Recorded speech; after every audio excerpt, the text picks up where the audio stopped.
Hi yogis, welcome to the 5th video of my mini series where I break down yoga poses. In today's video and the next few videos to come, we'll be exploring a few basic poses in the sagittal plane. And these few poses have very similar alignments and muscle engagements.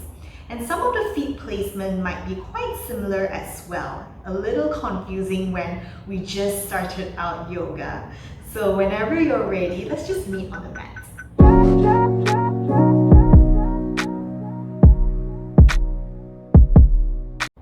Today we're talking about Anjaneyasana, also known as high lunge or crescent lunge. If you saw the first video of this mini series, we already broke down low lunge, which is kind of similar but slightly different.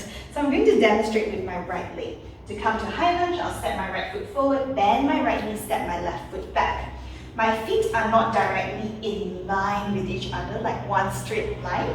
The feet are actually like hip distance apart. You can also take it slightly wider than hip distance apart, but I like it hip distance, okay? So my right knee stacks on top of my right ankle. I'm not having my knee surpassing my ankle. Reason being, I don't want to put too much strain or pressure in my right knee. So try to get your right knee stacking on top of your right ankle. My left foot is also active here. So the left heel is lifted away from the mat and I'm driving the ball of my back foot into the mat, trying to get my left heel to step on top of the ball of the foot. My hips are squared, so turning my torso to face the front, inner thighs scissoring towards each other, drawing the right hip back, pressing the left hip forward. If it's too much for your left hip flexor, feel free to keep a slight bend in your left knee. Our core is also engaged here. So if you find yourself in this archy back bend thing going on, try to tuck your tailbone down and draw your navel in. You'll notice also, if you're still working on that left hip flexor flexibility and you're only thinking about straightening the back leg, you'll find yourself in this archy back bend situation. And then when you tuck your tailbone down and draw your navel in, naturally, your back knee will slightly bend. And that's totally fine, okay?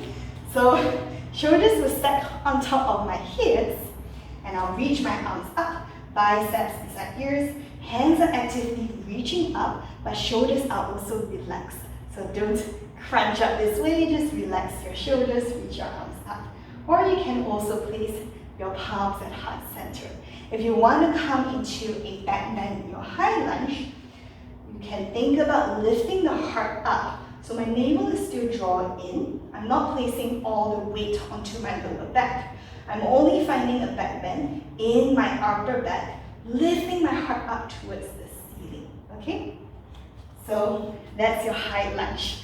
Another option also is to shorten the stance. So you might see some people coming to a really wide stance, with my front thigh almost like parallel to the mat, okay? But feel free to always take a shorter stance. That's totally fine.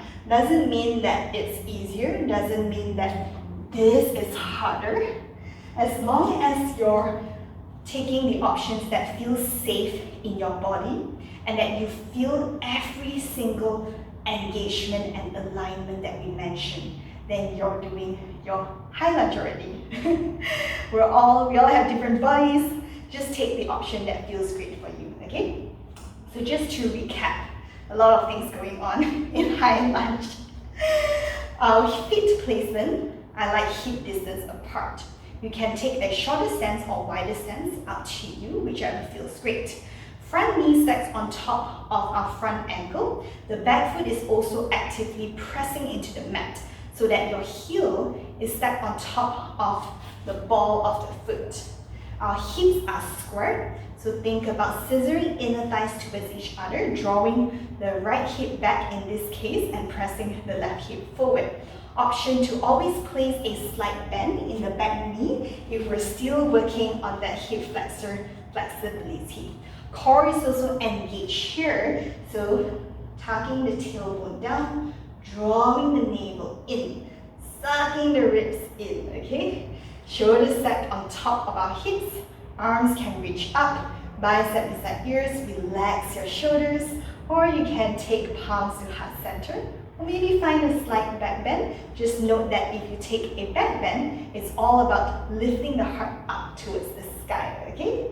So yeah, that's your Anjaneyasana. Thank you so much for tuning in today. If you like this video, please give me a thumbs up or a heart. If you have any questions at all, feel free to pop by the comment section and ask me, or you can also direct message me. For updates on my weekly yoga classes, you can follow me on Instagram at jade.flows. That's jade.flows. And I'll see you all the next time. Bye!